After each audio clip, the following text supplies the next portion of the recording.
You are 44. Your paycheck lands at 7:58 in the morning. You are standing in a hallway, holding a coffee you already forgot you poured, half listening to someone explain a new reporting tool nobody asked for. Your phone buzzes once in your pocket. Direct deposit, $3,610 after taxes. A decade ago, that number would have decided your whole weekend. Today, you glance at it for a second and slide the phone back in your pocket. Because by mid-morning, your portfolio has already made more than that. Nobody in the hallway knows this. Your director does not know it. The guy next to you who is quietly stressed about his mortgage renewal does not know it. You still wear the badge, you still sit through the stand-ups, You still say things like circle back and bandwidth without flinching. But the money keeping your life running no longer starts in this building. The building is still the building. You are just not the same person standing in it anymore.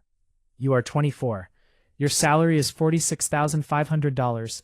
After taxes, after the health premium, after the small retirement match you barely understand, your paycheck is about $1,410 every 2 weeks. It feels like real money for exactly 3 days. Then rent takes $1,050. The student loan takes $210. Groceries take $70 if you're disciplined, and $120 if you stop pretending cereal is a personality trait. By the second Thursday, the number is thin again. Not empty, just thin enough to make you careful. One night in March, you open a brokerage account. Not out of confidence, out of exhaustion. You put in $250 toward a broad index fund with a ticker you can barely say out loud. The confirmation screen loads. You wait for something to happen. Nothing happens. No sound, no message, no sudden feeling of becoming an investor. Just $250 that left checking and landed somewhere you can't accidentally spend it on delivery fees.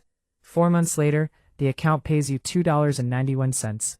You notice it on a Wednesday before your shift. Dividend received. $2.91. You laugh, not because it's impressive, because it's almost insulting.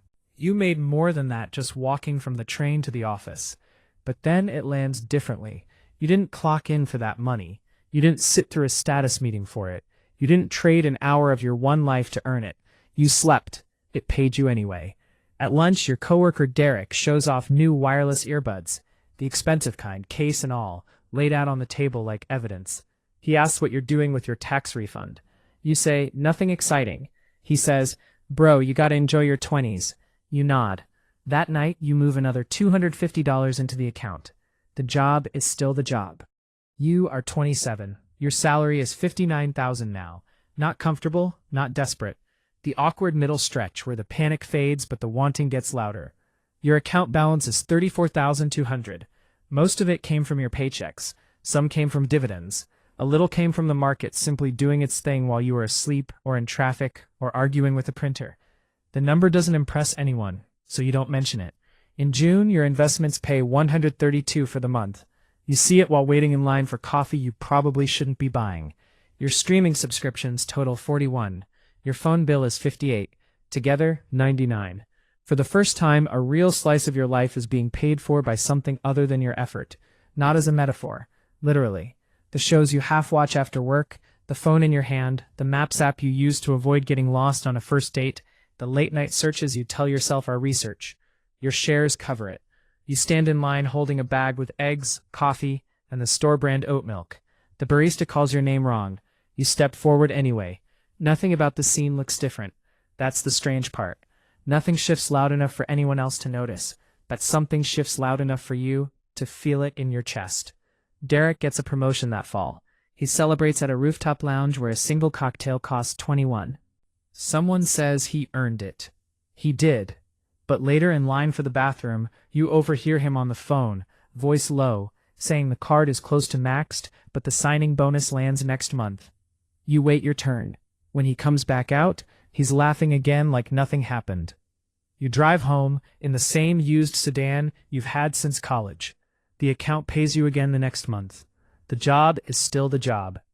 You are 30. The account is $118,000. You know the exact figure because you check it every Sunday morning, before the week starts asking things of you. Your investments now produce roughly $480 a month. Some months more, some less. $480. Half a car payment. A third of your rent. The gap between a broken laptop and a real emergency.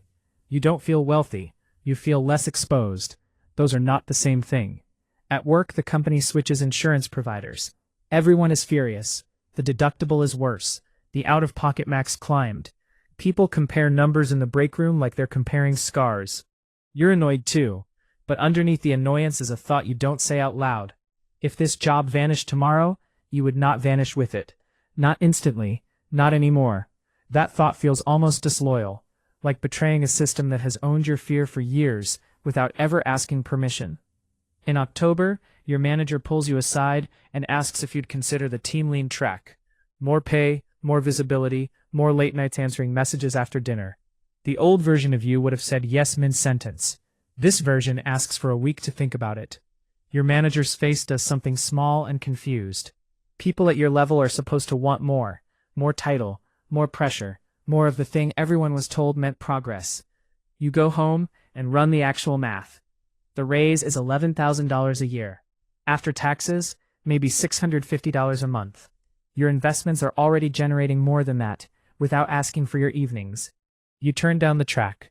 At the holiday party, Derek tells you you're playing it too safe. He's wearing new sneakers he mentioned twice already.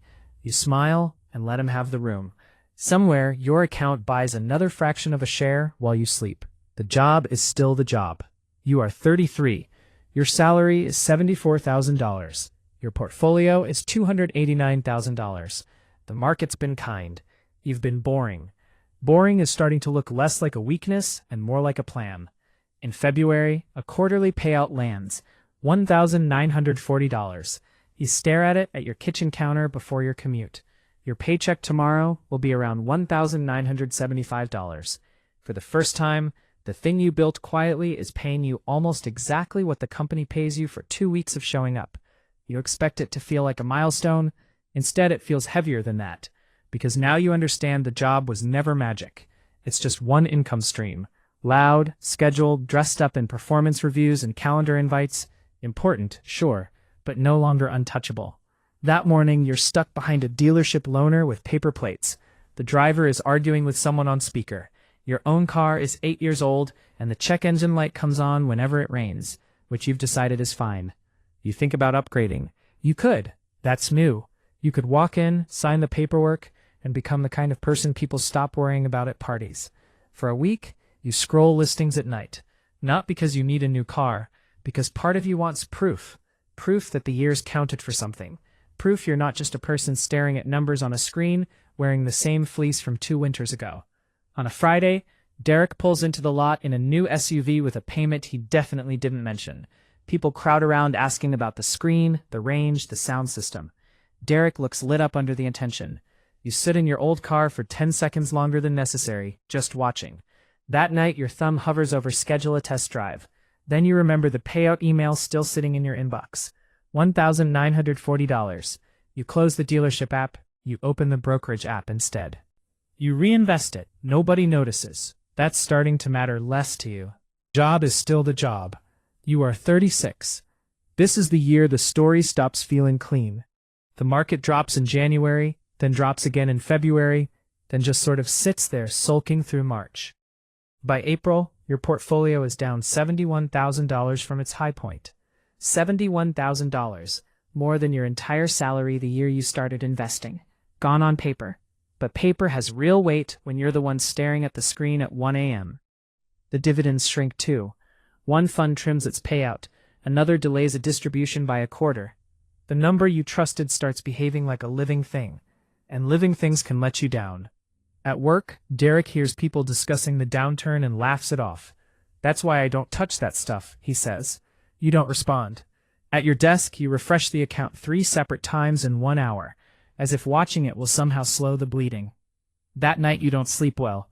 You think about every trip you skipped, every apartment upgrade you passed on, the car that still makes a noise you've stopped mentioning. For the first time in years, the old doubt resurfaces. Maybe you were just lucky. Maybe the whole thing was a story you told yourself. Maybe you traded a visible life for a number that can evaporate before breakfast. On Sunday, your mother asks if you're okay over lunch. You say work's been stressful. That's not a lie. It's just not the complete truth. On the drive home, You stop at a red light next to a dealership lot. Afternoon sun hits the row of new cars like there's some kind of answer. You could quit the whole quiet experiment right now. You could buy the proof. You could turn the invisible thing into something everyone can immediately understand and admire. The light turns green. You drive past. The following Friday, you invest again. Not because you feel brave, because the rule was never to only believe in the plan when the number is going up. The job is still the job. You are 41. The spreadsheet is open at 11:52 p.m. on a Tuesday. You didn't plan to stay up. You only wanted to check the year-end totals before bed. Your salary this year was $89,500. After taxes, less. After benefits, less than that. Your investments produced $96,800. Dividends, interest, gains, distributions. Some cash, some reinvested automatically, some taxable in ways you'll grumble about in April. But the number is sitting there, $96,800. You read it once, then again. Then you double-check the formulas because you've learned not to trust good news that arrives without warning. The formulas are correct. For the first time in your life, your money made more money than your job paid you to be a person sitting in a chair for 40 hours a week. You lean back. No music plays, nobody texts you, the lamp doesn't flicker meaningfully, the dishwasher finishes its cycle in the next room, a dog barks somewhere down the block. This is what the crossing sounds like. Almost nothing at all. The next morning your alarm goes off at 6:15 like always. You shower. You put on the same style of shirt you always wear, the one Derek once called aggressively neutral. You drive to work. At 9:40, your director asks if you can stay late to help with a client deliverable. For most of your career, yes lived in your mouth before the sentence even finished. This time it takes 4 full seconds to arrive. Not because you're upset, because you're weighing something that didn't used to be optional. You say yes, but it's a different yes now. It isn't fear wearing a polite tone anymore. The job is still the job. You are choosing it now, on purpose, with your eyes open. That's the part nobody warns you about ahead of time. The strange part is, you don't quit.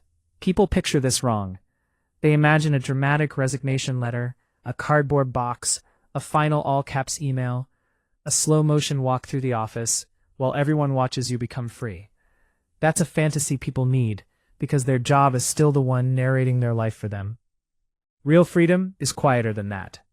Real freedom is sitting in the exact same status meeting and noticing the room has lost its gravity. The same calendar invites appear with the same manufactured urgency, but something inside you no longer leans forward the way it used to. A round of restructuring rumors moves through the office that spring. People whisper near the vending machines. You recognize the fear in their voices because you remember when it lived in yours.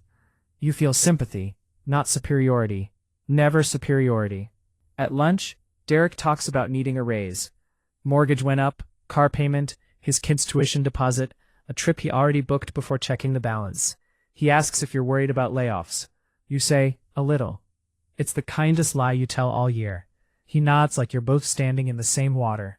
You're not. The building is still the building. But one of you still needs it to hold you up. You are 44 again. The paycheck hits at 7:58 in the morning. $3,610 after taxes. By mid-morning, your portfolio is up $3,850. By Friday, it might give some of that back. You know that now. You've stopped being naive about it. But the bigger picture doesn't move with 1 week of noise. The machine you build quietly now has more earning power than the place that spent years teaching you to ask permission for your own time. That afternoon, your director calls you into a small glass office and closes the door in the careful, slow way people close doors when they want a moment to feel weighty. She says there might be changes coming next quarter. She says nothing is finalized. She says your contributions are valued. You watch her mouth form the exact words that would have rewired your whole nervous system a decade ago. You feel your body brace for the old panic. It doesn't arrive. You nod. You ask 2 sensible questions. You stand up and leave the room like it's any other Tuesday. At your desk, you open a blank document and type 1 sentence. I don't need this job to survive. You look at it for a moment, then you delete it. Not because it's false, because you don't need to prove it to a blank document anymore. That evening you drive home at the same time as everyone else. Brake lights stretch ahead of you. Sports radio plays low. A cold coffee sits forgotten in the cup holder. Nothing about the scene looks like freedom. That's exactly why most people drive right past it without recognizing it. You park in the driveway and just sit there for a minute with the engine off. You think about the first $2.91. You think about Derek's earbuds on the lunch table, the rooftop lounge, the dealership app, the red light by the car lot, the $71,000 drop, the night the spreadsheet finally told you the truth without flinching. For years, you thought the goal was to stop working. It wasn't. The goal was to stop needing the job to tell you who you were. The day your investments finally earn more than your paycheck, nobody claps. Nobody sends a card. You still have emails waiting for you tomorrow morning, but something quiet has ended. The race between your hours and your bills is finally over. The building is still the building. The job is still the job. You are just free before you ever walk out the door.